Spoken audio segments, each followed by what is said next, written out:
Hi.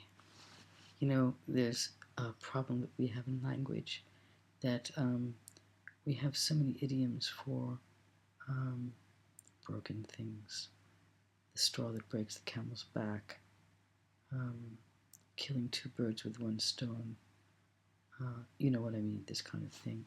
And what we need is a kind of language that, for the opposite, just off the top of my head, the straw that heals the camel's back. And I'm really going to look for this because I believe that language is so important. And right now, this is going to be a rather short, I hope, and to the point video about MDMA. And as some of you may know, this, I feel, is something that I want to put my energy into. Not want to, that is wrong. It's not a desire. I feel it's a deep conviction. And it's confirmed more and more. I have a wonderful mentor, two really, but one who I'm in quite ongoing contact with, Dr. Ben Sessa. And he's actually giving a talk today, I think, about MDMA and other misunderstood substances. So what I want to say is that back in my day, Maharishi Mahesh Yogi, who brought meditation to the West, but in the most Western type way. They say he was a triple Capricorn, and if anything, kind of looked like corporate meditation. That certainly did. But that's how a lot of us started, and that was what was the most obvious thing that was available, I guess, through the Beatles. And one of the things that I thought was very beautiful was an image that he had. He said, if something like, if 1% of the world meditated, 1%, there could be no wars anymore. And it's quite a beautiful image. And I don't know if that's ever happened, but I know that they used to try to do research by bringing what they called expert, advanced, gifted meditators into areas with a high crime rate, neighborhoods or districts, and to see if that had an effect. I'm sure you can look this stuff up. I haven't actually done that. I only just remember this from a long time ago. But what I want to say is that, again, not everybody has the inclination to meditate. It takes a lot of perseverance to do it, and a lot of discipline. And it's just something that, for some people, it has trappings of and associations that they would find unsuitable for their lives.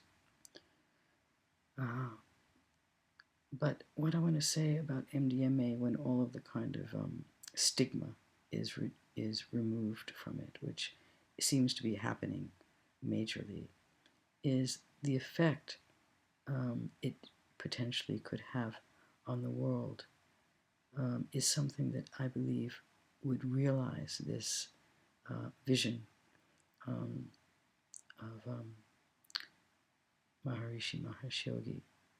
And that is that imagine a world where people who've been severely traumatized would be treated with something where they could accept, find meaning in, and in a way bless even the most difficult life events. It would be a beautiful thing that I believe has healing potential way beyond the individual. And I could imagine that, and now I'm going to show you I'll have to do a little cut here and bring in an image This chart represents one unspayed female, her mate, and all of her offspring, producing 2 litters per year with 2.8 surviving kittens per litter. After 1 year, you've got 12 kittens. After 5 years, you've got 11,000. After 8 years, you've got 2,072,514. So the bottom line is, by spaying and neutering just one male and one female cat, more than 2,000 unwanted births can be prevented in just 4 years, and more than 2 million in 8 years. That's really important. It's, in a way, the opposite of what I'm trying to say, but it's just looking at numbers and seeing how they exponentially expand. But it's the idea of the cumulative effect, and I want you to see it in a positive way, the cumulative effect of MDMA in every aspect of life. We talk about it in psychotherapy. We talk about it, its effect on individuals.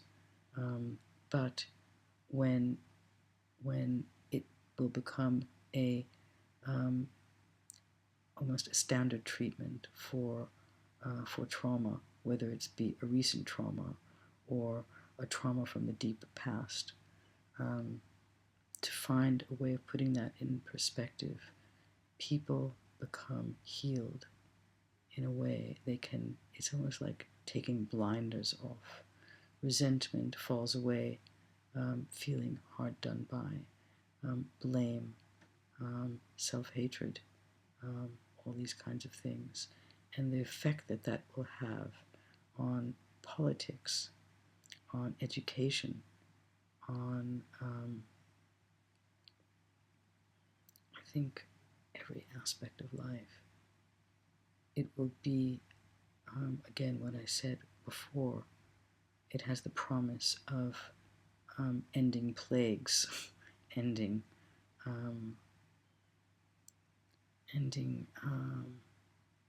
blights of on our society. I do hold it to be as important as the discovery of penicillin, and the only ones that came to mind were that, and the development of anesthesia, which were major milestones in the history of medicine. And I think MDMA will be that in the history of psychiatry. And the work of MAPS, maps.org, which is going to have to become a not-for-profit pharmaceutical company, because there's no financial incentive whatsoever for big pharmaceuticals to do any research on this, because it already was patented 101 years ago.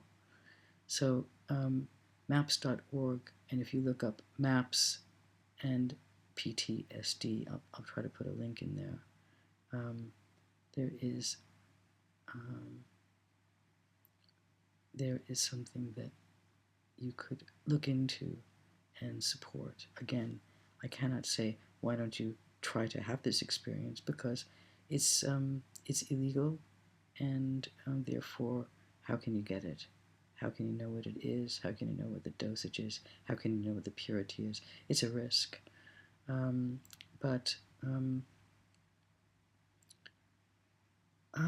it's a risk that I took in 2008, and I take it, and I still look back at it as a major turning point in my life.